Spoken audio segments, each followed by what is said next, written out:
እኔ እንደ ዛሬ ልብ ድካም ዛሬ ነበር ልብ ድካም ቢይዘኝ ቅዱስ ዛሬ ነበር የሚይዘኝ። እንዲህ በዚህን ያለክ እግዚአብሔርን አንተ ወያላግ ለራስ ቲም እንደዚህ ቋጥርኛል እንደዚህ ከምትቋጥር ለራስ ቲም ቋጥርና ዋንጫ ብላ የምትችል ከሆነ ወይኔ ኧረ ምን እየሆንን ነው? እኔ እግዚአብሔርን እንዲህ ዋናው 3 ነጥብ ነው። ምን አገባኝ 3 ነጥብ ነው። ግን ይሄ ነገር ከዚህ በኋላ እንዳይደገም ወይኔ በስመ አብ በቃ ሾክድ እኮ ነው እንኩት እኔ እንዲህ ዝም ብሎ ይመታሉ ዝም ብሎ በቃ እነሱ ጋር ሙሉ ኳሱ እንዲህ ሰከንድ አፍን ይሻሻላል ብዬ እጠብቃለሁ። ጭራሽ ዶኩን አላስገባም። ራይንደርስ ከገባ በኋላ ባሰ ነገሩ። ኦራይሊም እኔ ጉዳቱ ይሁን እኔ እንዴት እንደሆነ አላውቅም። ምን አገባኝ ነገ እመጣልሃለሁ። ወይኔ ዛሬ ያወጣህን እንችላለን እንደዚህ እንደምናሸንፍ እርግጠኛ ነበርኩ። መጀመሪያ ተናግሬያለሁ። ለመቋጠር የሚመች ጌም ይጫወቱላችኋል ሊድስ ግን ምንም አያመጡም። 2-0 ወይ 3-1 ብያለሁ። አንዷን ሃላንድ ቢኖር እንደምናገባ ቁጠሯት። ቋጣሪ አንስ ነጋውን ትጠያለሽ ያራዳ ልጅ። አሁን በቃ የሚገርም በቃ አላ ይሄ ሰከንድ አፍ የምንተራመሰው ነገር ምናምን ጠፍቷል። ተረጋግተን ቢያንስ ሳይገባብን እየወጣን ነው። ያ ደግሞ ጥሩ ነው። ገብቷችኋል? ሊድስ ዛሬ ሙሉን ጨዋታ ማለት ይቻላል በጣም አስጨንቋል። የሆነ ሰዓት ላይ እንደውም ለረጅም ሰዓት ኳስ ይዘን ምናምን እኛም ተቆጣጥረን ነበር። ግን ይችላሉ በጣም ግን እንዲያገቡ አልፈቀድንላቸው። ለጨዋታው ያው ኒኮ ኦራይሊ ባልተጎዳ ጸሎቴ እሱ ነው ተቀይሮ ወጥቷል። ሲሪየስ ባልሆነበት ከ2 ሳምንት የዘለለ እንዳይሆን እንመኛለን። ራይንደርስ ገብቶ ምን አይነት ጨዋታ እንደተጫወተ አይታችኋል። በቃ ስኳድ ራሱ ነፍ ነው። ሳቪኒዮ ገብቶ ደግሞ በማይችለው ቦታ ያስገባዋል ፔፕ። ሳቪኒዮን ስታስገባ ከሰማይ ፔፕ በራይት ዊንግ በኩል አጫውተው። ልጁ ግራኝ ነው። በዛ ጋር ገው ከተንኳን ቢያደርግ አይመታም አይሹትም እንጂ በዛ ሳይድ ምናምን ከሆነ ጭራሽ አጥቂ ከሴሜኒዮ ጋር እያጫወታቸው ነበር። ኤኒዌይ ነገ ለቼላው ወንድም ጥላ ከዚህ በኋላ ሲቲ ላይ አትቋጠር። እኔ እኮ ነግሬያ ራስህን ተወጣ ራስህን ቻለ። ሲቲ እንዲያረገ አይጠልልህ። እንደዚህ አይቻልም። በቃ ጥሩም ሳትሆኑ ማለት ነው ተበልጣችሁን በሌላ ቡድን ማለት ነው። እንዴት ነው የምታሸንፉት? እንዴት ነው እንዲህ? እግር ኳስ እኮ ነው እንዴ ጀማአው። ይሄ ቡድን ማለት ነው ጥሩም ሳይሆን ማሸነፍ ጀመረ። በቃ ይኸውላችሁ ሊድስን 1-0 በሆነ ውጤት አሸነፉ። ያቺ ሽርፍራፊ ሰከንድ ተአምር በሆነች ሴሜኒዮ ባስቆጠራት ጎል እንግዲህ አግብተው ረፍት ወጡ። በዛው አለቀ ጀማው። ሊድሶች በጣም ምርጥ ነበሩ ጀማው። ጨዋታን ዶሚኔት አድርገው እየተጫወቱ ነበረ። ሙከራዎችን ወደ ጎል ቶሎ ይሄዱ ነበር። ግን ከፊት ያሉት ተጫዋቾች እጅግ ደካማ ናቸው። በተለይ ካርቨርትሊን ነው ምናምን የሚሉት ተጫዋች ማታውት በቃ አይረባም ነው የምላችሁ። ምንም ወይ ከቡድኑ ጋር እኔ እንደው የተነጥሉ ሌላ ክለብ ተጫዋች መሰለኝ። የምሬ ነው የምላችሁ። በቃ የቡድኑ አጋሩ ላይ መስልም የሚጫወትበት መንገድ እና ሲቲ አሸነፈ ጀማው። በእውነት ነው የምላችሁ። ይሄ ጨዋታ ላይ ሊድስ የሆነ ነገር ይዞ ይወጣል ብዬ ተስፋ አድርጌ ነበር። ፈርስት ሃፍ ላይ መጀመሪያው 30 ደቂቃ የነበረችው እንቅስቃሴ ጥሩ ነበር። ይሄኛው በአጋጣሚ ተቆጠረ አይነት ጎል ነው አሰብኩትና ሰከንድ ሃፍ ላይ እጅግ ጥሩ ነገር እናያለን። ነጥብ አቻ ከመውጣትም አልፎ እስከ መሸነፍም ሊደርስ ይችላል ሲቲ ብዬ አስቤ ነበር። አልሆነም። ሲቲ ጥሩም ሳይሆን ማሸነፍ ቀጥሏል ማለት ነው። ቀጥላልን ወደፊት እኛ በራሳችን ክንድ ማለት ነው አሸንፈን ዋንጫ መብላት አለብን የግዴታ ማለት ነው። ይመቻችሁ።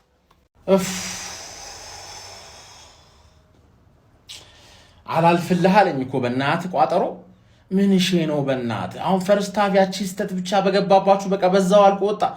ዳንኤል ፋርክ የሚባለው ደግሞ ካለቀ በኋላ ሄዶ ከዳኛ ጋር ጣልቶ ቀይ ማን አባ መጀመር 90 ደቂቃ ሙሉ ስራውን አሰራም ነበር። ባለቀ ሰዓት አንተ ኡናይ ኤምሪ የወራጅ ቀጠናዎች ኡናይ ኤምሪ ምን አባ ነው የምትቃጠለው? ካለቀ ሰዓት በኋላ ከኛ በላይ አልተቃጠልክ። አትወርድ አድክም። የአርሴ ደጋፊዎች ሲቲ አሳማኝ አይደለም፣ ብቃቱ የለውም፣ ብዙ ቡድኖች ይመጣጠኑታል ብትል ከሆነ ልክ ልትሆን ትችላለህ። ግን ሌላ የሚያሰጋው ነገር ምን እንደሆነ ንገር።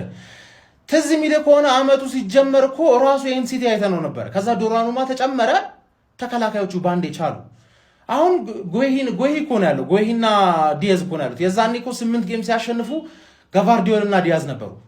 አሁን እንደውም ትንሽ አፕግሬድ አድርጓል፣ ተከላካያቸው አፕግሬድ አለ። ዶናሩማ ደንቆሮ ነው፣ አይሰማህም፣ ጭራሽ ነው ማይሰማ። ስለዛ እንደምንም ብለው አንድ ጎል አግብተው ይዘው ማስጠበቅና መውጣት እኮ ከቻሉ እኮ ችግር ነው ማን። ባለፈውም ልክ እንደዚህ አይደል ያስጠብቀው የወጡት ሰከንድ ሃፍ ተበልተው።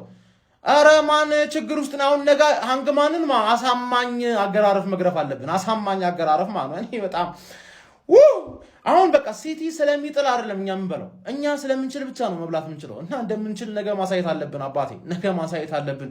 እነዚህ እናታችሁ እኛ አሪፍ ስንሆን ነው እንደ እናንተ የሚገባችሁ። ታይትል ሬስ ነው ያለፈው ዓመት የት ነበርክ? 5 በተከታታይ ማለት ትችል ነበር እኮ አድክም።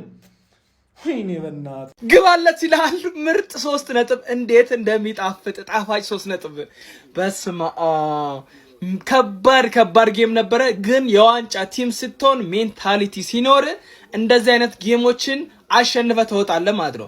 ጥሩ ባትሆንም ታሸንፋለህ። ሁሌ አይደለም እኮ አንዳንዴ ጥሩ ባትሆንም ነው። አሁን አርሰናል ሁሌ ጥሩ ሳይሆን ነው የሚያሸንፈው። እኛ ግን አንዳንዴ አልፎ ጥሩ ባንሆንበትም እናሸንፋለን። የሚገርም ጌም ነበረ። ሴሜንዮ ቀኑ ሙሉ ሲያቃጥለኝ ነው ዋለው፣ ግን ጎል አግብተው በሱ ጎል ነው ያሸነፍነው። ምን ማድረግ ትችላለህ? ምንም። ተከላካዮቻችን በጣም ነበር። ማርክ ጉይ፣ አንቺ ጥቁር ዳይመንድ፣ አሁንም የምትገርሚ ነበር። ዶናሩማ፣ እኛ ስለአንተ ቃል አጠረን፣ ምን እናውራ? በቃ ለማንኛውም እናመሰግናለን። ጋፑ ወደ 2 ጠቧል። ወያላ ቴንሽን ላበላብ ከኔ ጋር ዋንጫ ፉክክር ላይ ገብተህ ሰላም አይኖርም። በሰላም አተኛም ነግሬያለሁ። በሰላም መተኛት የለም። አቋሞች እናመሰግናለን። ዛሬም የቋጠራችሁን ነበር። የእናንተ ቋጠሮ በደንብ ጠቅሞናል። ነገ ወደ እንዛኛ ቋጠሮ እስክናልፍ ድረስ ዛሬ በዚህ ተጠናቋል። ከሞን ሲቲዘን ይመቻችሁ። ሲቲ አሸንፏል። ማን ወይኔ እድል ሲቲ ዛሬ ፈርስት ሃፍ እንዴት ነበር የተቀጠቀጠው? ኒድሶች ማለት ስንት ኳስ እየሳቱ አንድ ሞመንት በቃ በዛ አሸነፉ። ዶሚኒክ ካልቨርት-ሉዊን አቃጠልከኝ ማን እንዴ! ሲጀምር ዶሚኒክ ካልቨርት-ሉዊን ብሎ ኳስ ተጫዋች አለን? ጸሐፊ የመሰለ ጸሐፊ ስሙ የጸሐፊ እኮ ነው። አርፈ መጽሐፍ ብጽፍ ነው የሚሻል። አንተ ስንት ኳስ ነው የሳትከው? ስንት ኳስ ምንድነው? በዛ በዚህ አረ ወይኔ አረ በስማ አሮንሰን እንደዛ እየተጫወተ ማን ለሽታክ ግን አንድ ያጨበጭበለታለሁ። ማን የሊድስ በጣም ነው የምትችሉት። በጣም ማለት ነው ሊድሶች። ሲቲ አይኖ ሰከንድ ሃፍ ላይ ኳሱን ሙሉ ሰዓቱን ኳሱን እያዙት ነበር፣ ግን ምንም እየሞከረ አልነበርም። ሊድስ ሙከራ በጣም እየበለጣቸው ነበር ሙሉ ጨዋታውን። አንድ ሞመንት ሴሜንዮ ማን ቼርኪ ምን አይነት አውት ኦፍ ኖዌር ከፈተላቸው። እንደዚህ ክፍት ነው ያደረገላቸው። ከዛ ሴሜንዮ ምንድነው ያደረገው ማን ሊድሶች ኧረ ልጆች ተጫወቱ በጣም ከእንግዲህ ድል ተመለሱ አይመጣም። ልጅነቴ ማርና ወተቴ እለው እድግ በልልኝ እኔ አባት እውነት ደስ ብሎኛል፣ ግን አስጨነቅኝ። ተዋ 2 ጎል 3 ጎል አግባና ገላግለኝ ተዋ ቶሎ ብለህ ምንድን ነው ግን ዋናው አላማችን ጥሩ ነው። በቃ እንደው በግባም መንፈስ ጥሩ ነው። ወያ ተጨንቋል። ነገር ደግሞ ያው የተለመደ ተግባራችንን እንፈጽማለን። እሱ ችግር የለውም። አንተ ብቻ ለጥልጥልኝ እንጂ እኔ ለዛ ያዛኛው እኔ አለሁልህ አባቴ፣ እንዳያሳስብሽ። ይመችሽ ፈለው። ደስ ብሎኛል።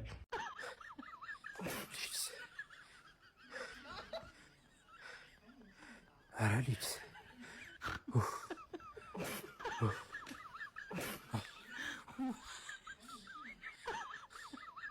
ካልቨርት-ሉዊን የሚባል ውዳቂ አጥቂ እናቴ ይሄኔ ማለት ነው ሊድስ 2 እና 3 ጎል ያገባ ነበር። ፈርስት ሃፍ ማለት ነው። ጠንቋይን ያመጡብን። ሲጀመር እንደ ጋርዲዮላ የተመታ ሰው የለም። አመጣው በቃ ይሄው እየሄደ ቅርቅር እየወሰደ ቅርቅር። ምን አንተማ የአርሰናል ደጋፊ አይደለም። በቃ ሴሜንዮ የአርሰናል ደጋፊ አይደለም፣ አረጋግጫለሁ። በስመ አብ። እናንተ ደግሞ ማለት ሊድስ ያቃጥላችሁ። ወይ ማንቸስተር ሲቲ በጭንቀት አሸንፎ ወጡ። ዋው ዋና ማሸነፉ ነው በዚህ ሰዓት። ዛሬ እንግዲህ ያለ አውሬው አጥቂ ያለ ኤርሊንግ ብሮት ሃላንድ እንግዲህ ሲቲ እጅግ በጣም ተቸግሮ ነበር ሊድስን ያሸነፈው። ባለቀ ደቂቃ መጨረሻ አካባቢ ላይ በጣም ተጨንቀው ነበር። ግን እድሜ ለአንቷን ሴሜንዮ ምን አይነት ጎል ነው በእናታችሁ ያስቆጠረው። ማቲያስ ኑኔዝ ምን አይነት ኳስ ነበር ለኢትኑሪ የሰጠው ኳስ። ኢትኑሪ ምን አይነት አሲስት ነው ለአንቷን ሴሜንዮ ያደረገለት። ምን አይነት ታይም፣ ምን አይነት ፊኒሺንግ አንቷን ሴሜንዮ። ዋው ሚገርም ፈራሚ እኮ መናገር እኮ በዚህ ልጅ እኮና በጌሂ እቆጫለሁ እኮ ሊቪያንስ። ለማንኛውም ግን ማለት ነው እንኳን ደስ አላችሁ ሲቲዎች፣ ኮንግራ ብለናል። ግን በጭንቀት በስመ አብ ቋጠሮ ነበረበት። ግን ቋጠሮ ደበነለ ቋጠሮ። ለማንኛውም ኮንግራ። ዛሬ ቋጠርኩት ቋጠሮ አይደለም። ይሄ የተረገመ ቲም እኔ ላይ ያደረሰውን ግፍ ወንድም ጥላ ፈላ ላይ እንዳያደርስ ታግያለሁ። ሴሜንዮ ይመቸው። የምሬን ነው የምላችሁ። ቀይ ነው የዋንጫ ቡድን ማለት። ሃላንድ ባያገባ ሴሜንዮ ያገባል። ይሄንን ነበር ስላችሁ የነበረው ወያላ። ሪመምበር ጎል እየጠፈፈ ሲመጣ አንድ ሱፐርስታር ያስፈልግሃል ጨዋታን አሸንፎ እንደሚወጣ እያሉ። ሲቲ ደግሞ ብልጥ ናቸው። ጨዋታ አሸንፎ የሚወጣ ተጫዋች ገዙ። ረጅም ሲዝን ነው የሚሆነው። ለእናንተም ለእኔም እየቋጠሩ እንዴት እንደምዘልቁ አላውቅም። የምሬን ነው የምልህ። እኔ እኮ ሽማግሌ ነኝ አስታውስ እንጂ እኔ እኮ ትልቅ ሰው ነኝ። ስኳር፣ ደም ግፊት ምናምን ብዙ እንትኖች አሉብኝ፣ የወገብ ምናምን በቋጠሮ እየተጎዳሁ ነው ያለሁት። እንደዚህም ሆኖ ግን እስኪ እቺን ዋንጫ ከበላችሁልኝ በቃ ዋናው እሱ ናት። አንዴ ገብቼበታለሁ ተያይዣለሁ እና ይመቻችሁ። አሪፍ ውጤት ነበር። ሲቲ አሸንፏል። ግባና አውጣው። ሲቲና አርሰናል ያላቸው ዋነኛ ልዩነት እነግራችኋለሁ። እናንተ ደግሞ ፎሎ እያደረጋችሁ ተከታተሉኝ። ሲቲ ተቸገረም ሳይችልም ቀረም ምንም ቢፈጠር ማለት ነው 3 ነጥብ ይዞ መውጣት ያቅበታል። በተለይ ደግሞ ወደ መጨረሻ አካባቢ ማለት ነው። አርሰናል ግን ሲቸገር ይሸነፋል ወይ ነጥብ ይጥላል። ይሄ ነው ልዩነታችሁ። ገባችኋ? የዋንጫ ሜንታሊቲ ምናምን ብለን እኛ የምናወራው ለጉራ ወይም ደግሞ አርሰናልን ስለምንጠላው ብቻ ሳይሆን ሲቲ ያለው ሜንታሊቲ እና ደግሞ ችሎታ ይሄ ነው። አለቀ በቃ። እንዴትም ቢሆን ተቸግራችሁ 3 ነጥብ መያዝ ከቻላችሁ ምን ትፈልጋላችሁ? አርሰናል ግን ሲቸገር ሰሞኑ ስላየነው ነው። ለማንኛውም ግን ሲቲ አሁን 2 ነጥብ አድርጎታል። ልዩነቱ እኩል ጨዋታ ተጫውተው ነገ ደግሞ አርሰናል ከኛ ጋር የሚገርም ጨዋታ ይኖረዋል ማለት ነው። ይህንን ጨዋታ ደግሞ እኛና የአርሰናል ደጋፊ እንዲሁም ደግሞ የሌላም ደጋፊ መምጣት ትችላላችሁ። ቫምዳስ ላይ ከ11 ሰዓት ጀምሮ ቀጠሮ ይዘናል። አንድ ላይ እያየን ልንቀውጠው ማለት ነው። ወይ አርሰናል ይደሰታል ወይ እኛና ደግሞ ሌሎቻችን 19ኞቻችን ተደስተን ምሽቱ ይጠናቀቃል ማለት ነው። ከ11 ሰዓት ጀምሮ ቫምዳስ ላይ እንጠብቃችኋለን። ተመስገን በቃ ተመስገን ማለት ነው። በዚህ ሰዓት በቃ ከዚህ በላይ ምን ደስታ አለ ጋይስ? ሊድስ ተሸነፈልኝ፣ ሲቲን ያባት በርንሌ ተሸነፈ፣ ዌስትሃም ተሸነፈ። ምን ደስታ አለ ከዚህ በላይ? ተመስገን ማለት ነው። በቃ ተመስገን ካላልክ አይጨመርልህም አባቴ። ተመስገን በል። በተለይ እላይ ያለክ እኔ እላይ ያለክ ቀበሌ እላይ ያላችሁ ቀበሌዎች ማለት ነው ስታማሩ ሳይ እኔ አዝናለሁ። አታማሩ። የምር ተመስገን በሉ። እኔን አይታችሁ ተመስገን አትሉ። ተመስገን በቃ ተመስገን። ከዚህ በላይ ምንም ደስታ የለም። ሲቲዬ እናመሰግናለን። በቃ ነገ ደግሞ ፉላም ወይ ያንቀባረኛል ወይ ያንቀባሯሉ። አለቀ።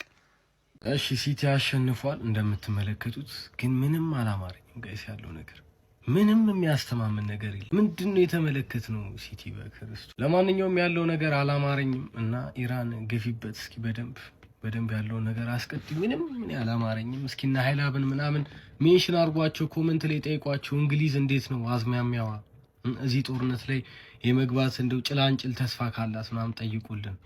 ኢራንስ እንዴት ነው? ኳታር፣ ዱባይ ማንንም አልቀር። እንግሊዝስ መቼ ነው የምትመታው? እርግጥ ነው እንግሊዝ ድረስ የሚደርስ ሚሳኤል ምናምን ላይኖራት ይችላል። ግን እንዴት ነው ተስፋ የላትም ወይ? ያንን የመስራት ጊዜ አለ እስከ ሰኔ። ብቻ ጨዋታው ጨዋታ ነው። ግን እኔ ምንም ያለው ነገር አላማረ። ሲቲ ምንም አላስተማመነኝም። ደግነቱ ሲቲ ማይበላ ከሆነ 3ኛው ዓለም ጦርነት ይነሳል። ምክንያቱም አርሰናል ሊበላ አይችልም። በቃ ዋንጫ ሊበላ ስለማይችል 3ኛው ዓለም ጦርነት ይጀምራል። ይሄው ነው። ይሄ ለኛ ያበደ ውጤት ነው። ነገ ከተጠቀምንበት ፕሬሸር ውስጥ ያለውን አርሰናል ነው የምናገኘው። እዛ ኤሚሬትስ ሄደን እንዴት ነው ፕሬሸር ይቋቋማል አይቋቋምም የሚለውን ቼክ የምናደርግ ይሆናል ማለት። ይሄ ቲም ግን አንተ እኛ እዚህ ሜዳ ላይ ምን ያህል እንደቸገረን ታስታውሳላችሁ። ያለ ሃላንድ ያለ ዶኩ በአንድ ጎል በሴሜኒው ብቸኛ ጎል ብቻ 3 ነጥቡን አፈፍ አድርጎ መጣ። ስለ በቃ አንተ ቆርጧል። ይሄ ቲም ወስኗል እስከ መጨረሻ ለመታገል። የምን 10 ጌም ነው እስከ መጨረሻዋ ጠብታ ደም ጠብታ ድረስ እንፋለማለን አይነት ኬዝ ማለት ነው። ማንዬ ሊድስ ሞከረ፣ አልቻለም፣ ማስቀባት አልቻለም። እቺ ለኛ ከተጠቀምንባት ያበደች ውጤት ነች። ነገ ክሊክ ማድረግ ነው ኤሚሬትስ ላይ ሄደ። ለአደን የወጣ አንበሳና የቆሰለ ልዩነት የለውም። ያራዳ ልጅ ካገኙ አይምሩህም ነው የምልህ። ማንቸስተር ሲቲ እና ደግሞ ዋንጫ ከተገናኙ ወደኋላ የለም ወደፊት እንጂ። የፔፕ ጋርዲዮላ ሰራዊቶች ማነፍነፍ ከጀመሩ እንደምትመለከተው ነው። እጅግ በጣም ፈተና የበዛበትን ጨዋታ 1-0 በሆነ ውጤት ያለ መሪያቸው ጭራቁ ኤርሊንግ ሃላንድ ገብተው 3 ነጥባቸውን ይዘው ተመልሷል። ከሜዳቸው ውጪ መጣው ማለት ነው። ያራዳ ልጆች በሚያስገርም ሁኔታ ምን አለፋ ምንድነው ተጫዋቾቹ ዲያዝማ ትክክለኛ በቃ ሊደር ነው። እንዴት ደስ ይላል በእናት ሮድሪ ተመልሷል።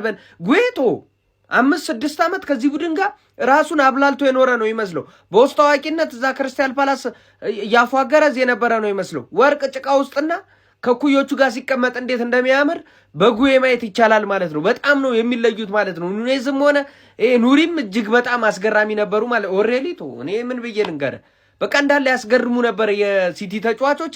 ፔፕ ጋርዲዮላ አነፍንፏል። ያራዳለች ፔፕ ጋርዲዮላ አነፍንፏል። በሁለት ነጥብ አድርጎታል ልዩነቱን። እስቲ ሀሳብ አስተያየታችሁን ኮሜንት ላይ ይህን ቪዲዮ በደንብ ሼር ኮፕሊንግ ይደረግ። አዳዲስ ሰዎች የፕላስ ምልክቶ እናንተ ነች ይመቻችሁ። 1-0 ነፍሴን ያስጨቃጣ ምን አጁ ነው መሰለሽ የት እንሰደድ እዛም ጦርነት ጀመሩ ልትሸነፍ ነበር። በዚህ ጋር ነው በዚህ ጋር ልዘልል ነበር። ታው እንደ ዋንጫ ቡድን አቅታል በእንቅልፍ ልብ ላይ እንደሚቀመጠው ሴጣን እጄ አይሰራ እግሬ አይሰራ አልጋ ላይ ስሜቴ ላይ አስጨነከኝ እኮ። ሲቲ አሸንፏል። ይሄ ለቋጣሪ የማይመች ቲም ዛሬም ድል ይዞ ወጥቷል። አሁንም በሁለት ነጥብ ነው። ሊያውም አርሰናል ቀሪ ጨዋታ እያለው አሚን ሲቲ ቀሪ ጨዋታ እያለው ማለት ነው። ምድረ ቋጣሪ ሲቲ ፈርስት ሃፍ ነው ጌም የሚጨርሰው ብያለሁ። ስለዚህ ፈርስት ሃፍ የሲቲን ጌም አይተህ መተኛት ነው። ማሏሻችሁ ነገር ይኸውላችሁ፣ እኔ በጣም ሃይፕ ሆኜ ቪዲዮ ማልሰራው ሲቲ በሁለት ጎል ብልጫ ዓለም አሸነፉ ብቻ ከምታስቡት በላይ በጣም ብዙ ብር ነው ያጣሁት። እሱ ብቻ እና በጣም ተቃጥጌ ነው ያየሁት። የሃላንድ አለመግባት በቃ በስመ አብ። ለምን ሃላንድ እንትን ብሎ አይወጣም? ተኝቶ አይወጣም ሜዳ ውስጥ ይግባ።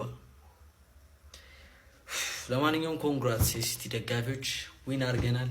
አሁንም ቢሆን ነጥብ በሁለት ነጥብ ነው። ሲቲ ቀሪ ጨዋታ እያለው ማለት ነው። ይሄ ነው ሲቲ። ኮፒ ሊንክ አድርጉ፣ ፎሎ አድርጉ። ይመቻችሁ። ቢስሚላ። የፔፕ ጋርዲዮላ ማንቸስተር ሲቲ ሊድስን 1-0 በማሸነፍ ከሊጉ መሪ ከአርሰናል ጋር ያለውን የነጥብ ልዩነት ወደ 2 ማጥበብ ችሏል። ቪዲዮን ኮፒ ሊንክ፣ ሪፖስት፣ ላይክ በማድረግ ጀምሩት። ማንቸስተር ሲቲ ዛሬ እንግዲህ ወሳኝ 3 ነጥብ ነው ማግኘት የቻለው። በጨዋታው ላይ በመጀመሪያ ላይ ያው እንደ 20 ደቂቃ ላይ ተፈትኖ ነበር። ትንሽ ሊድሶች ማጥቃት ሞክረው ነበር። እንደውም ኦን ታርጌት ራሱ አላረገም ነበር። ግን ያው ሲቲ እንደምታውቁት አሁን ላይ እንደ በፊቱ ማራኪ ጨዋታ ምናምን ባይጫወትም ውጤት ተኮር ጨዋታ ነው የተጫወተ ያለው። ወደ አሁኑ እንግዲህ ሴሚኒዮ ጎል አስቆጥሮ እረፍት ላይ 1-0 መርተው ወጡ። ከእረፍት በኋላ ጎል ግን አላስቆጠሩም። በተደጋጋሚ ይሄ የሆነ ነው በዚህ ሲዝን የፔፕ ጋርዲዮላ ማንቸስተር ሲቲ እስከ እረፍት ነው ጎል አስቆጥሮ ከእረፍት በኋላ አያስቆጥርም። ሃላንድም ዛሬ አልተገኘም። በጨዋታው መሀል ላይ እንደውም ጾመኛ ተጫዋቾች 12ኛው ደቂቃ ላይ ፊጥራ እንዲያደርጉ ተቋርጦ ነበር። በዛ አጋጣሚ ፕሪሚየር ሊጉ በጣም ይሄን 2-3 ዓመት በጣም የሚገርም ድጋፍ ነው እያደረገ ያሉ ለሙስሊም ተጫዋቾች። ጋርዲዮላም ተጠይቆ ነበር ትናንትና ራሱ የሙስሊም ተጫዋቾች ስላሉ እንዴት ነው ረመዳን አይከብዳቸውም እንዲያስተላልፍ ለነሱ ብለህ ትቀይራለህ ምናምን ተብሎ ተጠይቆ ነበር። እሱ ያው ያውቁታል፣ ልጆች አይደሉም፣ በረም ለምደውታልና ከዶክተሮች ጋር የተነጋገር ውጤታማ የሚሆኑበትን ሁኔታ እናደርጋለን ብሎ ነበር። ዛሬ ማሰልፏቸው ነበር እነዛ ጾመኛ ተጫዋቾች። እንደውም አንደኛው አሲስት ማድረግ ችሏል። ፔፕ ጋርዲዮላ ግን ዛሬ ወሳኝ 3 ነጥብ ነው ማግኘት የቻለው። ያው አሁን እንደዛ አይነት ሁኔታ ላይ ሲሆን እሱ እንደዚህ ግፊቶችን ጫናዎችን መቋቋም የሚችል አሰልጣኝ ነው እና ሁሉን ነገር ማድረግ የሚችል ነው። ልጆቹንም በተለይ አሁን ጉሄ ምናምን ማስፈረሙ በጣም ጠቅሞታል ብዬ አስባለሁ። ግን ሰዎች ከፔፕ ጋርዲዮላና ይሄ ከሊድስ እና ከሲቲ ጨዋታ በዘለለ በጣም ገራሚ ጨዋታ ነበር። ዶርትመንድ እና ባየር ሙኒክ በጣም ወሳኝ ጨዋታ ነበር። 3-2 ማሸነፍ ችሏል ባየር ሙኒክ። እንግዲህ በ11 ነጥብ ምናምን እየመራ ነው ቡንደስሊጋውን። ካምባክ አድርጎ ነው ማሸነፍ የቻለው። በጣም ገራሚ ጨዋታ ነበር። እነሱም ግን ሲቲ ወሳኝ 3 ነጥብ ማግኘት ይችላል። እስቲ ስለ ጨዋታ የተሰማችሁን ኮሜንት ላይ አስቀምጡ። ቪዲዮ ከተመቻችሁ ኮፒ ሊንክ፣ ሪፖስት፣ ላይክ ማድረግ እንዳይረሳ። ቴንክ ዩ። እንዴት ነው ቼላው ጥላ ከለላ ነገ አደራህን እንግዲህ አደራህን የዛሬዋን ወጥረናል። እቺ ግን ወልቭስ ካልሆንም ብላ ነበር። ወጥረና አሳልፈናታል ሲቲን። ነገ ቼላው ጥላ ከለላ አደራህን ኮመንት እንጽፉልኝ ነው ፈልገው ማለት ሁላችሁም ማለት ነው። ሲቲ በዚህ ጨዋታ 3 ነጥብ ይገባዋል። እስኪ ኮመንት ላይ ጻፉ። እኔ ስለ ጨዋታው ምናምን ነገር ነገ በደንብ እንወራበታለን። በዚህ ጨዋታ ሲቲ 3 ነጥብ ይገባዋል አላችሁ እዛ ስፍር ያላችሁ ደጋፊዎች። ልክ አሁን ሲቲ በእንደዚህ አይነቱ 3 ነጥብ ሲወስድ ምናምን ነገር እንደዚህ ነው ዋንጫ ቡድን ኤክስፒሪየንስ የሚጠቅመው ለዚህ ነው። የዋንጫ ቡድን ዋናው 3 ነጥብ ነው። ልክ አርሰናል ደግሞ በእንደዚህ አይነቱ ሲወስድ ምናምን ነገር እንደዚህ ነው። ዋንጫ ቡድን እንደዚህ ነው የሚጫወተው ምናምን እናቃችኋል። ማን እንደሆናችሁ ራሳችሁን ታውቃላችሁ። ግን እስኪ ለፉትቦል ፋን ማለት ነው ሲቲ በዚህ ጨዋታ 3 ነጥብ ይገባዋል ወይስ ደግሞ ሲቲ ከአርሰናል የተሻለ ቡድን ነው ወይ? ኮሜንት ሴክሽን ላይ አስቀምጡልኝ። ይመሻሹ። በሁለት ነጥብ ልዩነት አላረጉትም። በሁለት ነጥብ ልዩነት እንደ አፍንጫ ስር ማለት እያነፈነፈ ነው ያለው። አፍንጫ ስር እያነፈነፈ ግን እንዲሁም ቢሆን እንዳፈራ የምር ሞቶ ደግሞ ይላል። ሞቶ አሸንፎ ማለት ሞተ 1-0 አሸንፎ አይመጣውም። እንዲሁም ቢሆን ማለት ነው የአርሴ ፋሚሊ እንዳፈራ አንተ የነፈጨልክ ደጋፊ ማለት ነው። ስብሰባ ተሰበሰብ ካሉ ደግሞ ባለፈው ማታ የሆነ የቋጠሮ አስፈቺ ማህበር ምናምን ብለህ አንተ ደከምክ ታስቀኛለህ እኮ። ለማንኛውም ማለት ሲቲን እንዳፈሩት ሲቲን እንዳፈሩት እግረ መንገድ ከሌላ ከታች ምናምን የሚመጣ ካለ አላቅም፣ ግን ሲቲን እንዳፈሩ ካልሆነ በልተዋል። ኤኒዌይስ ይቸማችሁ፣ ደህና አደሩ። ሲቲያንስ ይቻላል ነው የምላችሁ አባቢ። 1-0 ስጥት ማድረግ ችለናል ማለት ነው። በነገራችን ላይ ዛሬ ማለት ነው ሲቲ የዋንጫ ቡድን መሆኑን የተመለከትኩት። ምክንያቱም ሲቲ ዶሚኔት አድርጎ ሲጫወት ብቻ ሳይሆን ተቀጥቅጦም ማለት ነው ማሸነፍ እንደሚችል አይቻለሁ እና ይሄ ደግሞ በጣም ጥሩ ነው። የዋንጫ ቡድን ቀጥቅጦ ብቻ አይደለም ተቀጥቅጦም ማሸነፍ አለበት ብራዘር። እና ፈርስት ሃፍ እና መጨረሻ ደቂቃ ላይ እንግዲህ ሲቲ በጣም ተቀጥቅጧል። እረፍት ከገባ በኋላ ግን እሱ ዶሚኔት አድርጓል። ብዙ ሙከራዎች ተስተዋል ምናምን። በቃ ይመቻችሁ። ምን ፈልገው 3 ነጥብ ብቻ ነው፣ ሌላ ነገር አያስፈልግም። ይሄ ጨዋታ ሙከራና አያስፈልገንም። ገብቷል አይደለ?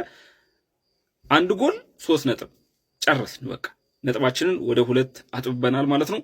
ይመቻችሁ። አረ ሲቲ ብልግና፣ አረ ሲቲ ብልግና። እኔ በዩናይትድ ከተጨነቅኩ ራሱ ቆይቻለሁ። ምንድነው የምታስቆጥረን?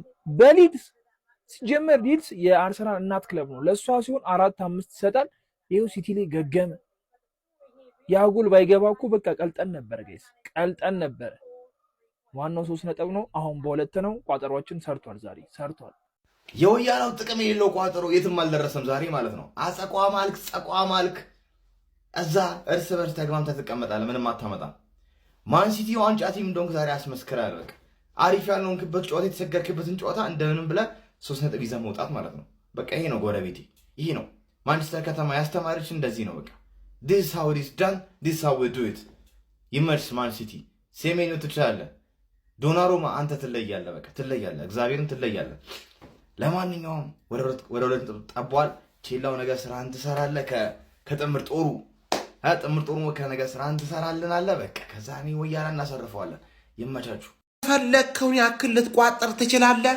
ሲቲ እያሳየን ያለው ጨዋታ የዋንጫ ቲም የሚያደርገውን ጨዋታ ዋንጫው ላይም ልምድ ያለው ሰው ነው ፔፕ ጋርዲዮላ ማለት ነው። ሃላንድ ተጎዳ፣ ሃላንድ አይገባም ምናምን ሲባል ደነገጥኩ። እንዴት ነው የሚሆነው ፎከስ ፖይንቱ ብዬ ፈራው። ያንን ማኔጀር ችግሩን ደግሞ አየነው። 30 ደቂቃ ውስጥ ተጫወቱባቸው። በሚድ ብሎክ ምናምን ብረታቸው ያስፈራል ምናምን ሊሰራል በጣም ነው የሚያስፈሩ። ፔፕ ከ30 ደቂቃ በኋላ ማኔጅ ያደረገው በፖዚሽን ያዝ ያደረገባቸው ጨዋታውን ስለው አደረገው። ከዛ ዶሚኔት አድርጎ ከተታ ጨዋታውን ገደለ። ፈረስት ሃፍ ያለቀው ጌም። ይሄ የሚያሳየው ፔፕ ምን አይነት የዋንጫ ተጫዋች እንደሆነ፣ የዋንጫ ቡድን ሲቲ እንደሆነ እያሳየን ያለ። ሃላንድ ሳይኖር ዶኩ ሳይኖር ሲቲ ሊድስን አሸንፏል። ቀላል ጌም አይደለም። ቋጥረናል። ሲቲ ፋንስ ደስ ብሎኛል። ተበሉታላችሁ ዋንጫው። እኛም ተፎራ የኛ ልጅ በርቺ እንዳትረቺ። ሲቲ 1 ሊድስ 0 ማለት ነው። ምን አይነት የዋንጫ ቲም እንደሆነ አሁን ተመልከት ማለት ነው። ማንቸስተር ሲቲ የዋንጫ ቲም መሆኑን በስነ ስርዓት ነው ያስመሰከረው። ምክንያቱም ማጥቃት ባለበት ሰዓት አጠቃ፣ መዝጋት ባለበት ሰዓት ዘጋ ማለት ነው። እና አሁን ነጥብ በ2 ነጥብ ሆኗል። አርሰናል ነገ ስትለጠፍ ማለት ነው ሲቲ ቀሪ ጨዋታ እያለ በ2 ነጥብ ማለት ነው። ስለዚህ ለሲቲዬ የኛ ልጅ በርቺ እንዳትረቺ። ማን ይኬዳል ነው የምልህ፣ ይኬዳል። እንደዚህ ተደብድበህም ቢሆን የዋንጫ ቲም ስትሆን አሸንፈህ ትወጣለህ። 3 ነጥብ ይዘህ ትወጣለህ። ዋናው 3 ነጥብ ነው። ሰዎች 3 ነጥብ ነው የሚደመረው። ግን በስመ አብ በዛሬው ፐርፎርማንስ ማለት ነው በጣም ብዙ ነው የምናወራው፣ እናወራካለን። ኢኒዌይስ ግን ቢያንስ ተቃጥለን ከመተኛት ተርፈናል። ማንቸስተር ሲቲ በጭንቅ ተፈትኖ የዳንኤል ፋርኩ ሊድስ ዩናይትድን ከሜዳ ውጭ ተጉዞ በመቅጠም 1-0 በሆነ ጠባብ ውጤት በማሸነፍ እጅግ በጣም ጣፋጭ የሆነ 3 ነጥብ በማስመዝገብ በፕሪሚየር ሊጉ ከመሪው አርሰናል ጋር ያለውን የነጥብ ልዩነት ወደ 2 በማጥበብ 59 ነጥቦችን በመያዝ ሁለተኛ ደረጃ ላይ መቀመጥ ችሏል። በ28ኛ ሳምንት እንግሊዝ ፕሪሚየር ሊግ መርሃ ግብር ወደ ኤላን ሮድ የተጓዘው የፔፕ ጋርዲዮላ ማንቸስተር ሲቲ በተለይም ደግሞ ከቶፕ 6 ቡድኖች ጋር ፈታኝ የሚባለውን ሊድስ ዩናይትድን በመቅጠም እንግዲህ በመጀመሪያው አጋማሽ የተለያዩ አደጋ የሚፈጥሩ አጋጣሚዎች ተፈጥሮበት እነ ካልቨርት ሉዊን አሮንሰን ካመከኑት በኋላ ማንቸስተር ሲቲዎች ሞር ከኳስ ጋር ፖሴሽኑን የበላይነት በመውሰድ በመጨረሻ የመጀመሪያው አጋማሽ ደቂቃዎች ላይ 47ኛው ደቂቃ ላይ አንቷን ሴሜንዮ በጣም በግሩም ቅብብል የመጣችውን ኳስ ከነ ቼርኪ ከዛ በኋላ አይት ኑሪ በሚገርም ሁኔታ ደግሞ ወደ ቦክስ ሴንተር የተደረገለትን ኳስ ጥሩ ታይሚንግ ጠብቆ በማስቆጠር ማንቸስተር ሲቲን ቀዳሚ ማድረግ ቻለ። ከዛ በኋላ ሰከንድ ሃፍ ማንቸስተር ሲቲዎች ጌሙን ለመቆጣጠር ሞክረው ነበረ። ነገር ግን ሊድስ ዩናይትዶች እጅግ በጣም ከፍ ያለ ጫና ነበር ማንቸስተር ሲቲ ላይ ፈጥረው ሲጫወቱ የነበረው ማለት ነው። በተለይም ደግሞ የመጨረሻ ደቂቆች ለማንቸስተር ሲቲ እጅግ በጣም አስጨናቂ ነበረ ማለት ይቻላል። በመጀመሪያው አጋማሽ ራሱ የመጨረሻ ደቂቃ ላይ ጎል የተቆጠረባቸው መንገድ መዘናጋታቸውን ነው የሚያሳየው እንጂ ዲፌንሲቭሊ ማንቸስተር ሲቲ በጣም ተቸግሮ እንደነበረ ሊድስ ዩናይትድን ለማስከፈት ተመልክተን ነበረ። ለማንኛውም ግን ለፔፕ ጋርዲዮላ ማንቸስተር ሲቲ እጅግ በጣም ወሳኝ የሚባል 3 ነጥብ ነው። ነገ መድፈኞቹ አርሰናሎች በ29ኛ ሳምንት የእንግሊዝ ፕሪሚየር ሊግ መርሃ ግብር ቼልሲን ኤሚሬትስ ላይ የሚያስተናግዱ ይሆናል ማለት ነው። ለማንኛውም እናንተ ስለዚህ ጨዋታ ምን ትላላችሁ? ሀሳባችሁን ኮሜንት ሴክሽን ላይ አካፍሉኝ። የፕላስ መልእክቱ መጫ እንዳትረሱ። ገብተናል ይላል እንግዲህ ማንቸስተር ሲቲ ጋር ተከስተናል። እንግዲህ እንዳያችሁ ሰጠት አድርጎ ወጥቷል። እናንተ የቋጠሮ ማህበር ነው የጸሎት ማህበር ነው ያቋቋማችሁት?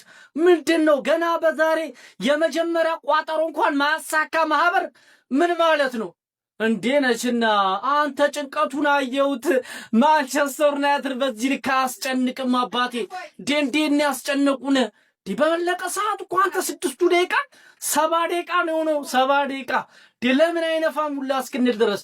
ነገር ግን አባቴ የዋንጫ ቲም ሁሌ እንደዚህ ይቸገራል፣ የምታውቁት ነገር ነው። ነገር ግን 3 ነጥቡን ይዞ ይወጣል። በቃ የዋንጫ ቲም የሚለየው በዚህ ነው።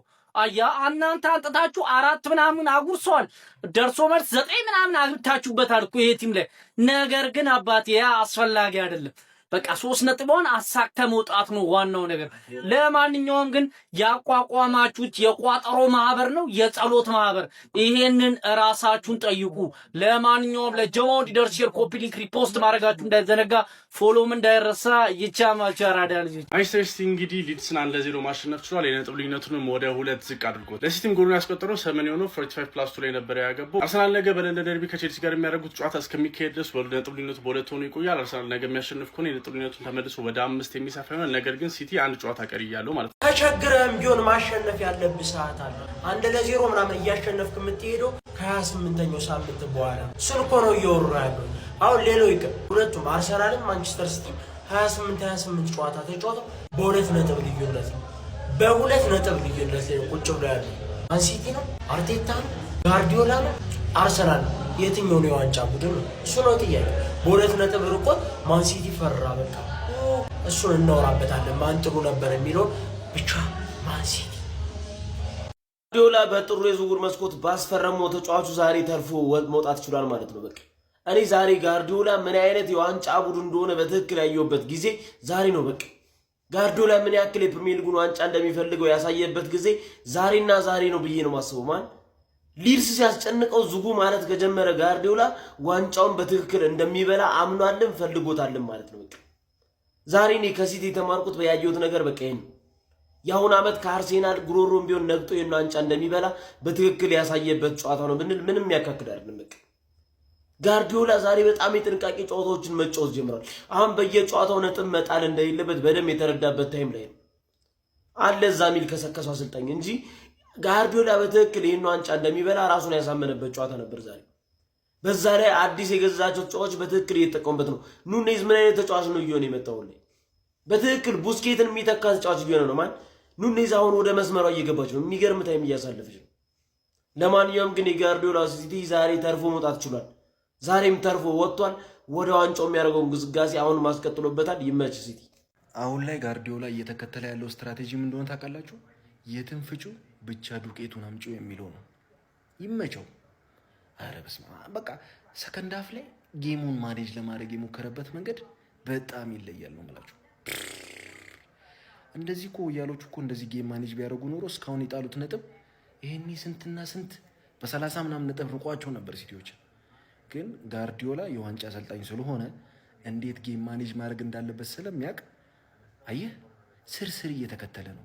አንተ ብቻ የነገውን ውጤት ጣልለት። እንዴት እንደሚበላው እንዴት እንደሚርቅ ያሳያል። በነገራችሁ ላይ ዛሬ ማለት ነው አንዱ ጀለሴ ጨዋታው እንደዚህ ያልቃል ብሎ ልኮልኝ ነበር።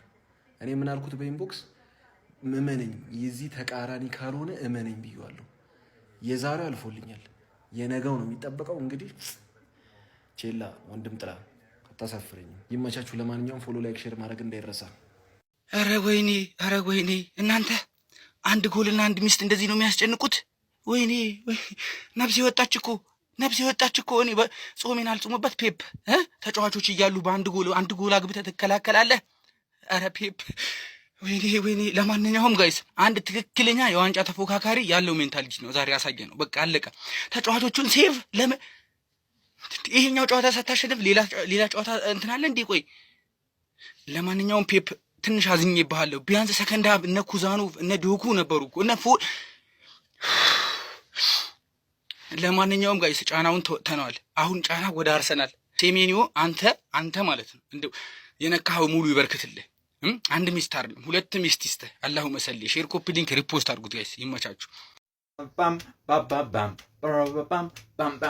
ይላል አንቶኒዮ ሲሜኒዮ ከጎሉ በኋላ ያሳያት ሴሌብሬት ናት ማለት ነው። እና ወያላው ላይ ነው የደነስንበት ዛሬ ማለት ነው። አብሮ ለቋጠረው ግን ሊድስ በሚገርም ሁኔታ ይችላል ማለት ነው። እውነት አስጨንቀውን ነበር። አብሶ 80 ካለፈ በኋላ ፈርስት ሃፍ ራሱ ምን አይነት ኳሶች ናቸው የሳቱት ማለት ነውና ያገኙትን እድል ስላልተጠቀሙበት ነው እንጂ ሲቲ ዛሬ ነጥብ ይጥላል ብዬ አስባለሁ። ለዶናሩማ ግን ማንቸስተር ሲቲ ግን በጣም አሪፍ ሆኗል ብዬ አስባለሁ።